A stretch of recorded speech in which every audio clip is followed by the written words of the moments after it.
لیکن اس حقیقت کو نہ بھولو کہ ہمارا قیام اس دنیا میں عارضی ہے.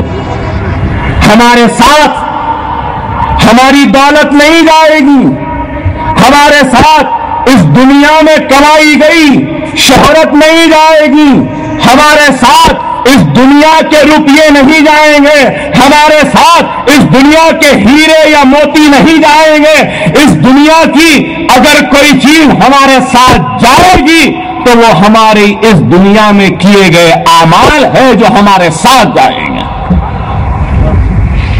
دنیا میں اپنے گھروں میں ایئر کنڈیشن لگا لیتے ہیں گرمی کے لیے. دنیا میں اپنے جسم کی پسینے کی بو کو چھپانے کے لیے عطر لگاتے ہیں، پرفیوم لگاتے ہیں، خوشبو لگاتے ہیں. لیکن اے نادانو، جب ہم مر جائیں گے تو خبر کی آگ کی گرمی، دوزخ کی آگ کی گرمی کیسی ہوگی؟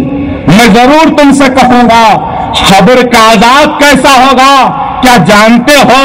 خبر کا اندھیرا کیسا ہوگا کیا جانتے ہو؟ خبر میں ڈالنے کے بعد جسم جو سڑے گا اس کی بدبو کیسی رہے گی کیا جانتے ہو؟ ارے نہیں جانتے ہو تو سنو، حضور صلی اللہ علیہ وسلم نے، سرکار نے، جس کی امت آپ اور ہم سب مسلمان ہیں، یہ کائنات جن کے لیے اللہ نے بنائی ہے، رسول اللہ صلی اللہ علیہ وسلم نے دعا کی تھی کہ اے اللہ تو مجھے خبر کے عذاب سے محفوظ رکھ. سرکار نے دعا کی تو آپ اور ہم کیا ہیں؟ دوزخ کی آگ کیسی ہے جانتے ہیں؟ ارے دوزخ کی آگ ایسی ہے کہ یہ جو دنیا کی جو آگ ہے اس کو 69 مرتبہ، کتنے؟ 69 مرتبہ ٹھنڈی کر کے دنیا میں بھیجا گیا ہے. 69 مرتبہ 69 مرتبہ دوزخ کی آگ اس سے انگار ہوگی. اور جسم کے پسینے کی بو پر عطر لگانے والوں، خوشبو لگانے والوں، ارے جب خبر میں ڈال دیں گے تو یہ جسم سڑ جائے گا تو سانپ اور بچھو اور دوسرے ایسے ہمارے چمڑے کو کھینچ کر لے جائیں گے اور ایسا وقت آئے گا کہ جسم سڑ جائے گا، اتنی گندی بدبو آئے گی کہ سانپ اور بچھے اور دوسرے کیڑے متینے بھی ہمارے قریب آنے سے کترائیں گے، اتنی بدبو ہمارے جسم سے آئے گی. ارے تم خبر کے عذاب سے بچنا چاہتے ہو، دوزخ کی آگ سے محفوظ رہنا چاہتے ہو، تم اپنے جسم سے مرنے کے بعد بھی مشک کی خوشبو چاہتے ہو تو خدا را اپنے روٹھے ہوئے خدا کو منا لو، نمازوں کی پابند بنو، قرآن کو ترجمے سے پڑھو، زکات برابر نکالو، اگر صاحب استطاعت ہو تو حج کو جاؤ، اللہ نے دولت دی ہے تو یتیموں کی کفالت کرو، ظلم پر آواز بلند کرو اور بیواؤں کی مدد کرو، اپنے آخرت کو سدھار لو. تو میں نہیں بلکہ سرکار کی احادیث ہے اور قرآن کہتا ہے کہ اللہ تمہاری خبر کو نور سے بھر دے گا اور تمہاری لاش تا قیامت تک تازی رہے گی، کبھی سڑے گی نہیں، اور جنت میں اللہ سبحانہ و تعالیٰ تم کو اعلیٰ مقام عطا کرے گا. ارے یہ دنیا عارضی ہے، لیکن یاد رکھو سرکار نے حدیث میں ارشاد فرمایا، زندگی اور آخرت کے بارے میں جب صحابہ کرام نے پوچھا تو سرکار حدیث میں ارشاد فرماتے ہیں کہ اس انگلی کو، اس انگلی کو سمندر میں ڈباؤ، جتنا یہ انگلی بھیگے گی یہ تمہاری زندگی ہے اور وہ سمندر تمہاری آخرت ہے.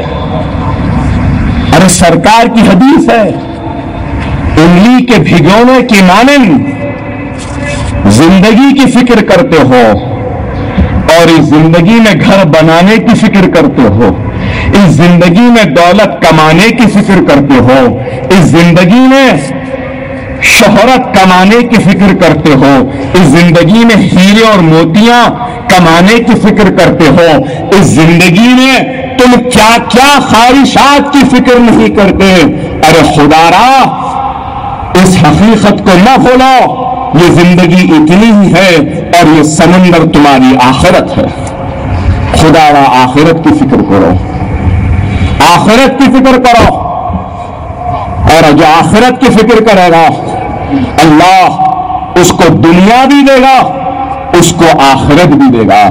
جو آخرت کی فکر کرے گا وہ دنیا میں گھر بنائے یا نہ بنائے، آخرت میں جنت میں تو اس کا آنا مقام ہوگا، گھر ہوگا۔ جو یتیموں کی مدد کرے گا اللہ اس کی مدد کرے گا، جو مظلوم کی مدد کرے گا اللہ اس کی مدد کرے گا، جو یتیم کے سر پر ہاتھ رکھے گا تو سرکار کی حدیث ہے کہ اگر کوئی یتیم کے سر پر ہاتھ رکھ دے تو جتنے بار اس یتیم کے سر پر ہے ہاتھ رکھنے والے کے اتنے گناہ اللہ معاف کر دیتا ہے۔ ارے تم کس کی امت ہو میرے پیارے مسلمانوں؟ خدا را میں آت و حج، ارے سب سے پہلے یہ کر لو، یہ کھمبے ہیں، پلرز ہیں، اور اس پلرز کے اوپر کھڑی عمارت کے کمرے ہیں تو وہ عقائد کے کمرے ہیں، مسلک کے کمرے ہیں، مکتب فکر کے کمرے ہیں۔ آج دشمن ہماری بنیاد کو کاٹنا چاہتا ہے، ارے سب مل کر ان 5 پلروں کی حفاظت کو کرو، کمروں کو چھوڑو۔ آج ہم کمروں کی حفاظت میں ہیں، کمروں کے جھگڑے میں ہیں، اپنے بیس کی اپنے پلروں کی فکر نہیں کر رہے ہیں، اور یہود و نصارہ ہمارے پلروں کو گرا رہا ہے تاکہ پلر گر جائیں گے تو پوری عمارت گر جائے گی۔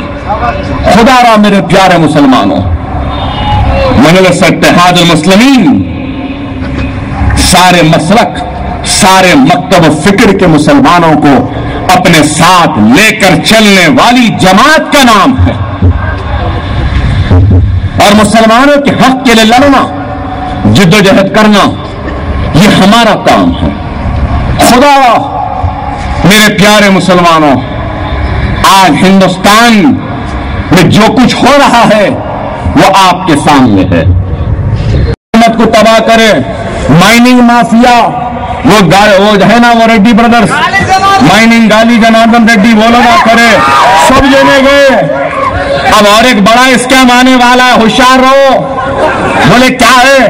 میں نے کہا ہوشیار رہو، آبکاری کا اسکیم آئے گا، شراب کا اسکیم آئے گا، تمہاری حکومت کو ہلا دے گا، ہوشیار رہو۔ تو ایک MLA اٹھ کے میرے سے پوچھے آپ کا اشارہ کس کی طرف ہے؟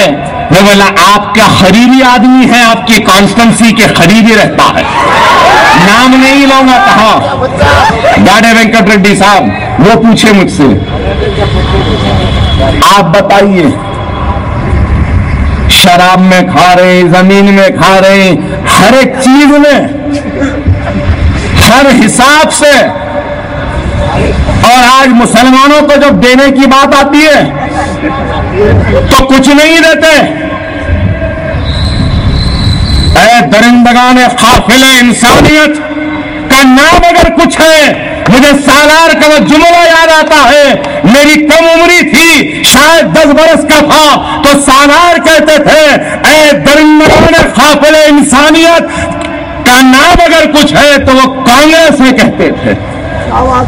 اے درندگان قافلہ انسانیت، ارے وہی درندوں کی جماعت کا نام کانگریس ہے، میں کہوں گا۔ ارے کہ یہی کانگریس 4.5% ریزرویشن دینے کی بات کرتی ہے، مرکز میں،